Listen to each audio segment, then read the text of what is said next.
नमस्कार. श्री स्वामी समर्थ सर्वांना. तर अधिक महिना चालू आहे आणि सगळीकडे चालू आहे प्रथांची, परंपरांची रेलचेल. आईची ओटी भरण असो, जोडी बदलणे असो, जावयाला वाण देणं असं असेल किंवा धोंडे जेवण असेल, गाईचं पूजन असो, दीपदान असो, अशा बऱ्याच सगळ्या प्रथांची रेलचेल चालू आहे. देवधर्म चालू आहेत, पारायणं चालू आहेत सगळीकडे. असा महिना उत्साहाचा आणि एकदम पुण्यवान महिना आहे हा. या महिन्यामध्ये सगळीकडे सर्वजणच काही ना काही सतत पुण्य, काही ना काही चांगलं कार्य करण्याच्या मागे असतात. तर असंच एक छान उत्तम कार्य म्हणजेच आपल्या आईची ओटी भरणं. विवाहित स्त्रिया या महिन्यात आपल्या आईची ओटी भरतात. आणि का भरतात, ती कशी भरतात, यामागची सर्व कारणे आपण आज या व्हिडिओमध्ये जाणून घेणार आहोत. चला तर मग व्हिडिओला सुरुवात करूया. असं म्हणतात की स्वामी तिन्ही जगाचा, आई विना भिकारी. एखादा माणूस जरी तिन्ही जगाचा स्वामी असेल परंतु त्याच्याकडे आई नसेल तर तो भिकारी समजला जातो. कारण आईचे आपल्या जीवनामध्ये अनन्यसाधारण असे महत्त्व आहे.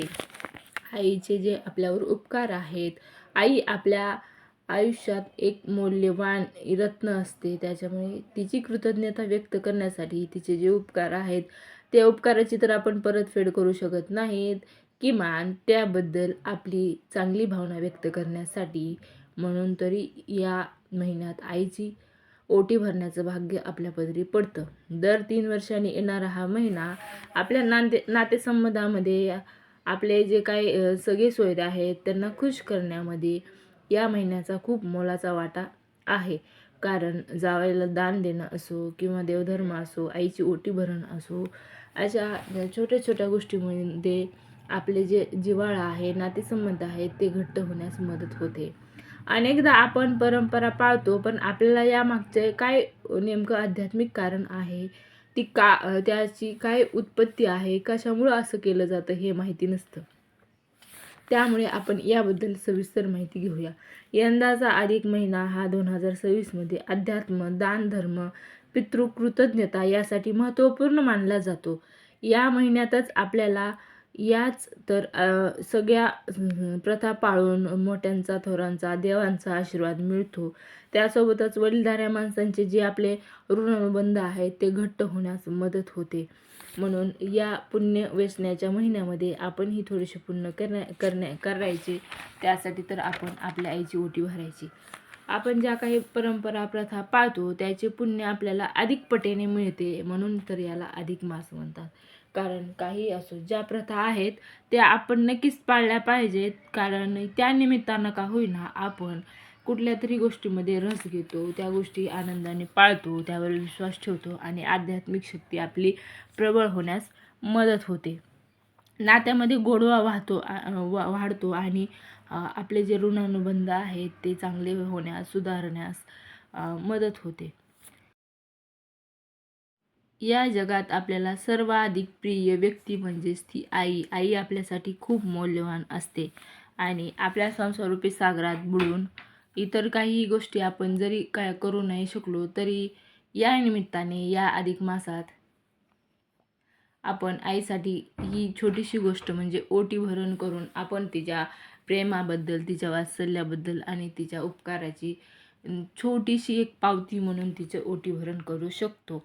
तर ओटी भरण्यासाठी आपण काय काय नेमकं ओटीमध्ये घ्यावं, तर ओटी भरण्यासाठी ओटीमध्ये एक ब्लाऊज पीस, तांदूळ, खडीसाखर असेल, खारका असतील, खोबरे असेल, अशा प्रकारच्या गोष्टी आहेत, हळकुंड असेल, या सर्व गोष्टी एकत्रित करून आपण आईच्या ओटीमध्ये घालायच्या. आणि जर आपल्याला जमत असेल तर आईला एक नवीन वस्त्र नक्कीच घ्या आणि त्यामुळं आपल्याला आईला वस्त्रदान केल्याचे पुण्य देखील लाभेल. तुमची क्षमता असेल तर तुम्ही आईसाठी एखादी सोन्याची वस्तू घेऊ शकता. तिच्यासाठी तिच्या आवडीची गोष्ट तुम्हाला माहीत असेल तर ती गोष्ट तिला भेट म्हणून देऊ शकता. अशा प्रकारे आपण आपल्या आईची जी आहे, आईच्या या छोट्याशा कृतीमुळे आपल्या आईच्या चेहऱ्यावर एक छोटंसं हास्य आणू शकता. तर अशा गोष्टी करा. ओटी भरताना, ओटीच्या निमित्तानं इतरही तुमच्या काही इच्छा असतील आपल्या आईप्रती त्या तुम्ही व्यक्त करा. आईसाठी त्या गोष्टी करा. कारण एरवी आपल्याला आईसाठी काही करण्याची मुभा नसते. या निमित्ताने आईसाठी थोडं का होईना आपण करू शकतो. कारण निमित्त असतं आणि या निमित्त परंपरा प्रथा पाळायला आपल्या घरीही कधी विरोध होत नाही. त्यामुळे या सुवर्णसंधीचा लाभ घेऊन आपण आपल्या आईसाठी काहीतरी नक्कीच केले पाहिजे. तर ओटी भरायची मग कुठल्या वारी भरायची ओटी, तर ही ओटी आपण रविवारी, पौर्णिमेला, शुक्रवारी या शुभदिनी आईची ओटी भरू शकता. अशा प्रकारे तुम्ही आईची ओटी भरा. कारण आईने केलेलं उपकाराची तर परतफेड आपण करू शकत नाही, परंतु ही छोटीशी गोष्ट करून आपण आईला खुश नक्कीच करू शकतो, तिला थोडासा आनंद देऊ शकतो.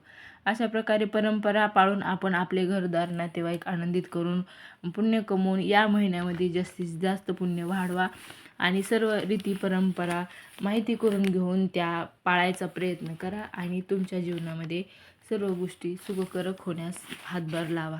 अशा प्रकारे ओटी भरण्याचा व्हिडिओ जर तुम्हाला आवडला असेल तर एक लाईक नक्कीच करा आणि अजून अशाच प्रकारच्या प्रथा, परंपरा, माहिती, सण, उत्सव याबद्दलची माहिती जाणून घेण्यासाठी चॅनलला नक्कीच सबस्क्राईब करून ठेवा.